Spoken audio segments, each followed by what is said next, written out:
This is a sports catastrophe production.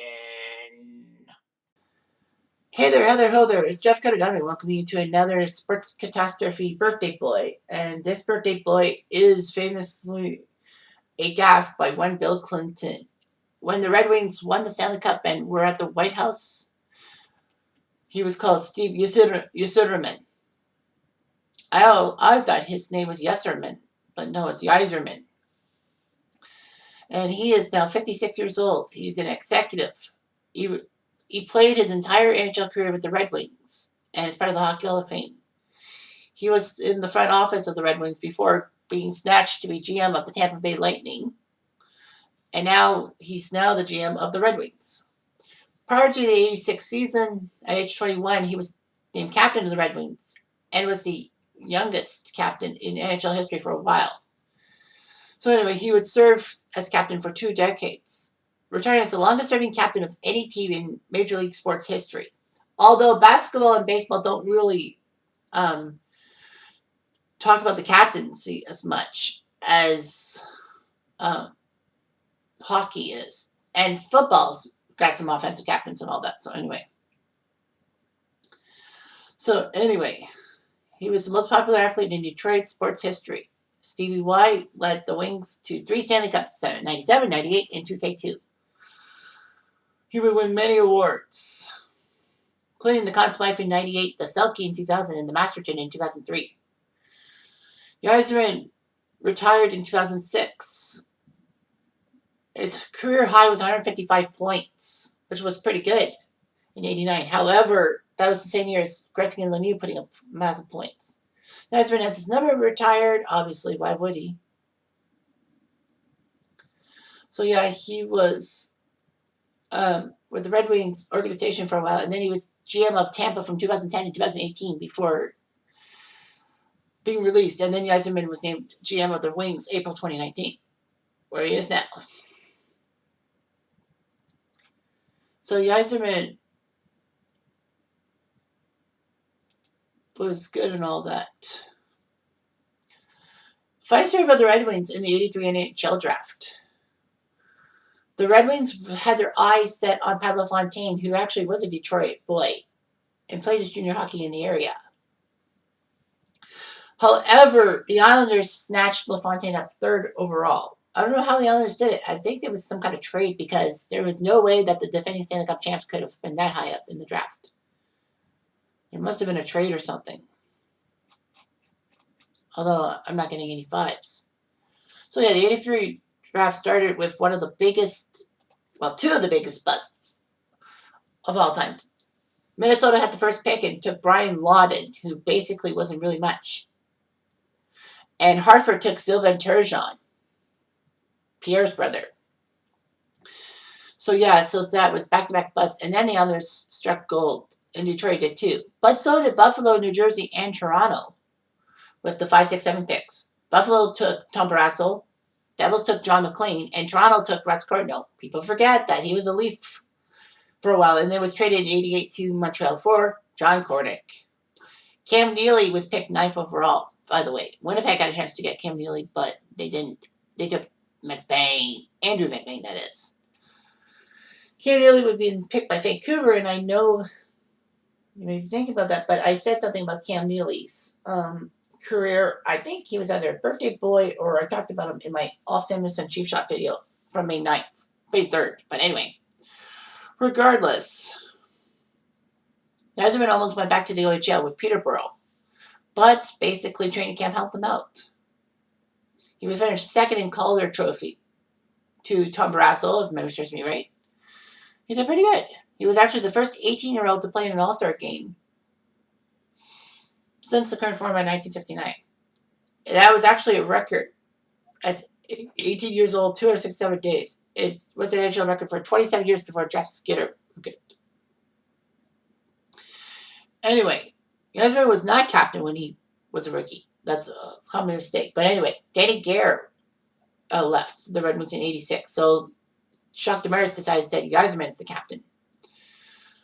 And Yzerman did pretty well for himself. Ironically, he would score his 50th goal in a game against Buffalo in '88, but then he would get injured and missed the rest of the regular season. The Red Wings won the division title and got to the Stanley Cup semifinals, where Edmonton was waiting for them to crush them. Yzerman was pretty good. He got 155 points. He was actually the Lester B. Pearson MVP, or the Ted Lindsay Award, as they call it nowadays. That award is given that the players voted for their MVP, not the coaches, media, and general managers who vote for the Hart Trophy. Yzerman wasn't sure about Bowman's stern coaching style when Bowman was brought in by the Red Wings in '93 to help Detroit's playoff failures.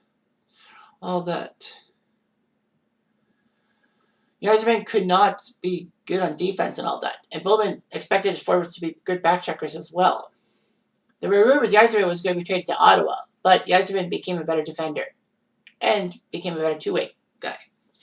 Yzerman, as captain, will help Detroit get to the '95 finals against the Devils for the first time in 29 years, but the Devils swept them unexpectedly. Detroit had a great season the next year, 62 wins, NHL record for a regular season, and would be heavy favorites to win the Cup. Yzerman, though, would have to score a massive double overtime goal in Game 7 of the second round against the Blues to prevent the Blues from a massive playoff upset with that 50-foot slapper, which sunk the Blues. Detroit, unfortunately, would lose to Colorado in 6 games in the conference finals. However, Yzerman and his team didn't botch in '97. They got all the glory. They were a worse team, yes, but basically they got to the final and they swept the Flyers. So that was huge. Detroit would then go on to get to the '98 finals and sweep Washington, just like '97. Yzerman earned the Conn Smythe Trophy as playoff MVP. He would actually get the cup in '98. But the first person he handed it off to was Vladdy Konstantinov, who, of course, suffered that massive car accident in 1997, weeks after the championship. Yzerman scored 600 goals in 1999. Well, he was the career goals. Yzerman, unfortunately, had a bad knee injury. And despite that, he actually put the pain away and helped Yzerman and helped the Red Wings win the Stanley Cup Finals against Carolina. It was amazing that Yzerman had a bad knee, but yet he helped the Red Wings do well. Especially with the fact that they were down 2-0 to the Vancouver Canucks on home ice in games. But then they won 4 straight to knock the Canucks out. He had to go through a knee realignment surgery, returned for the 2003 season, and got the Masterton Trophy. Unfortunately, Yzerman was hit in the eye in the playoffs against Calgary. Broke his orbital bone, meaning that he was sidelined for the playoffs. And he couldn't play in the 2004 World Cup of Hockey.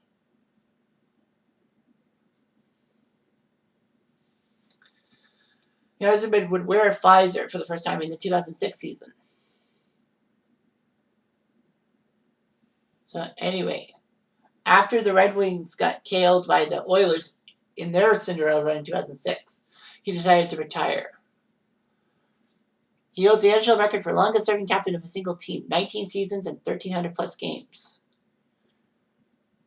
He's 8th all-time in NHL goals and 6th in scoring overall. That's pretty good, huh? He's 2nd in Red Wings history behind Gordie Howe for a lot of things, a lot of records, except for assists. Yzerman has more than Howe. So anyway, Yzerman is happy as can be. And one of the biggest moments of the Yzerman retirement ceremony was that Vladdy Konstantinov actually walked across the ice without a wheelchair. He was rehabbing tirelessly, and it was like shocking. So anyway, yeah, Steve Yzerman was in the Hall of Fame in 2009. It was great.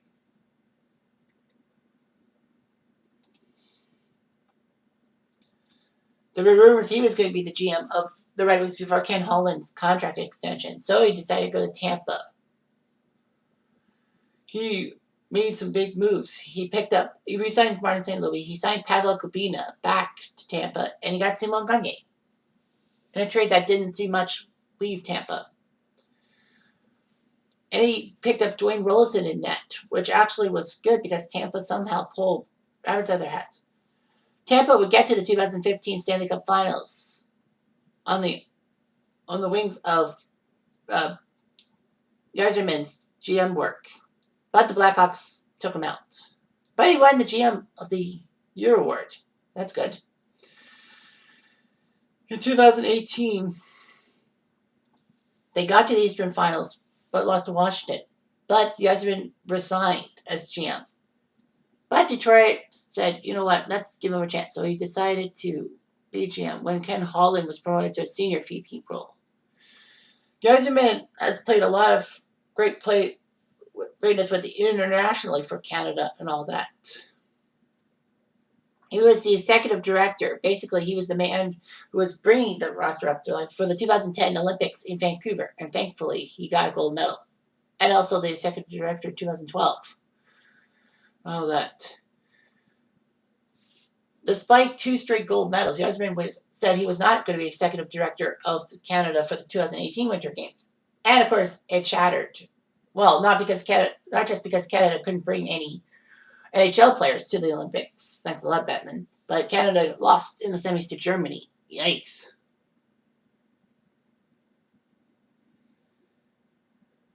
So, yeah. So, he and his wife have 3 daughters. So, that's great and all that. Well, he played 1,514 games in the NHL, scored 692 goals. That's pretty good. And 1,755 points. Overall, playoffs, 185 points and 196. So he's got a lot of records, not a lot of trophies, despite his longevity. So, yeah. His number was unofficially retired by the Canadian men's hockey team. It's 19. That's amazing. A national team usually doesn't do that. But anyway, he's one of a kind. Stevie Y. I'm Jeff Diamond. Ado.